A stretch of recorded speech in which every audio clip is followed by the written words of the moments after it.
How tassel wrap threatens corn pollination and yields, agronomists share how to spot tassel wrap, assess pollination damage, and plan for future seasons.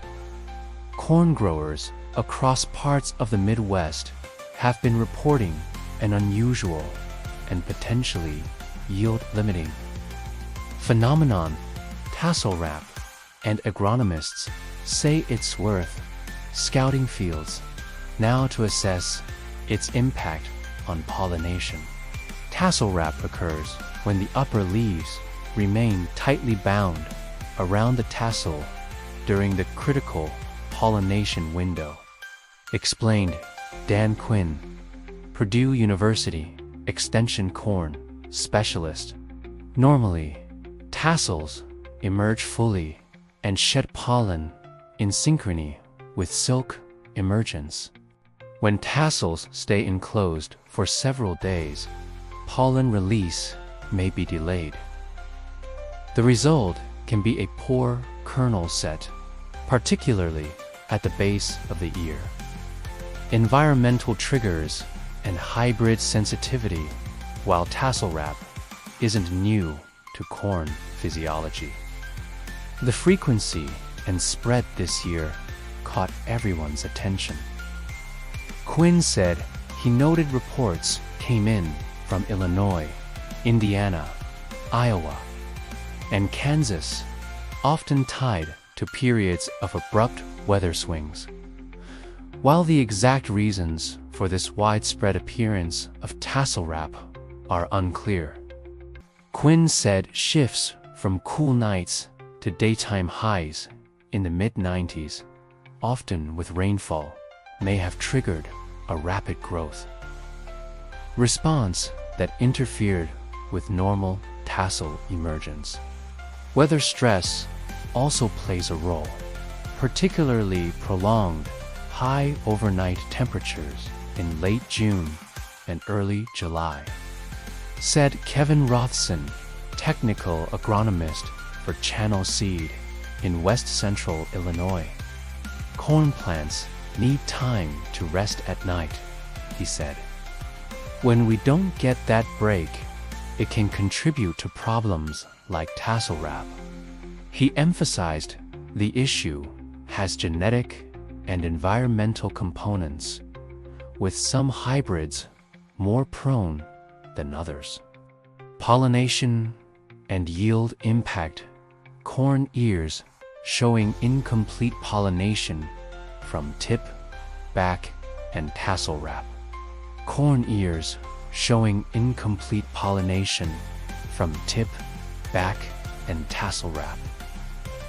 Adrian, the most visible impact is an incomplete kernel set at the butt of the ear.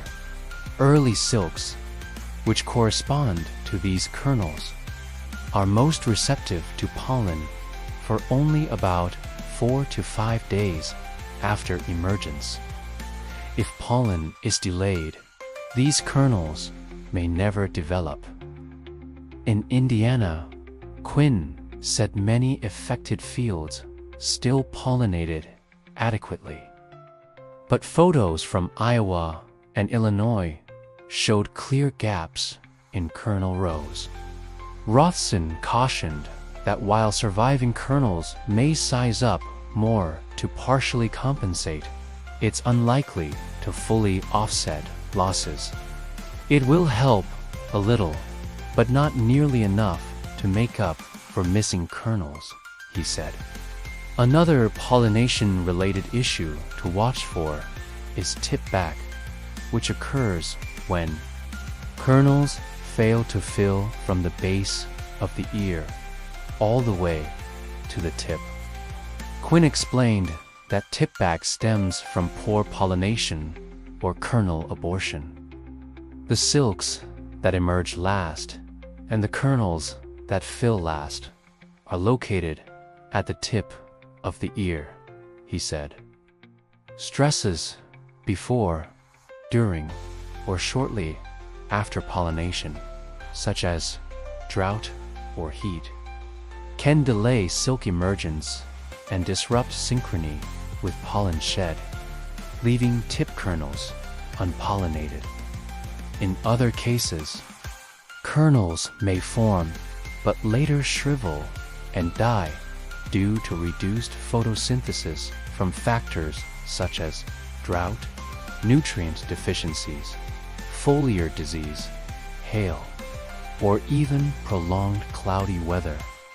Identifying whether missing tip kernels were never pollinated or were aborted can help diagnose the underlying cause and guide management for future seasons.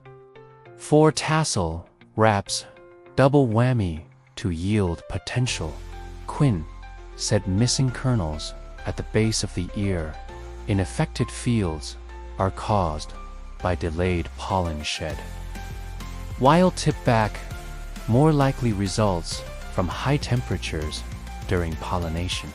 Scouting tips for growers suspecting tassel wrap. Rothson said he recommends waiting until the R3 stage before making final assessments. At that point, kernel development makes pollination success easier to evaluate. Peel back husks on ears from multiple field locations, ideally 8 to 10 spots, to gauge severity. If scouting fewer areas, he said he suggests examining a 102 15-foot section of a row to get a representative sample to help gauge potential yield loss ahead of harvest. Use ears per acre times average kernels per ear divided by 85,000 equals estimated BPA. Quinn cautioned that putting a hard number on yield loss is hard to say because some missing kernels are partly offset by larger neighboring kernels. He said he expects the overall impact to be minor in Indiana. Rothson said he agreed the true effect won't be clear until harvest. Will larger kernels help a little? Yes, he said. I don't think it's going to be significant enough to compensate for the yield loss. Quinn added that growers should walk fields even if they didn't notice tassel wrap during flowering. Pull some husks back. Kernel development will tell you if pollination was affected, he said. Management and future decisions for the 2025 harvest. Rothson said tassel wrap shouldn't require changes to harvest timing. Moisture and maturity remain the key drivers. I don't think it's anything where you need to push up or push back harvest dates, he said. But if guys are expecting 250 to 280 bushel corn, and they might not get there, it's going to change their marketing plans. Rothson said he suggests documenting where and in which hybrids the problem occurred, then working with seed providers to consider alternative products for future seasons. Quinn noted that prevention options are limited, but understanding the hybrid's tassel morphology, watching weather patterns, and maintaining stress-reducing management practices may help reduce risk. We're still learning about it, he said. Some hybrids with different tassel morphology seemed more susceptible, and weather swings played a role.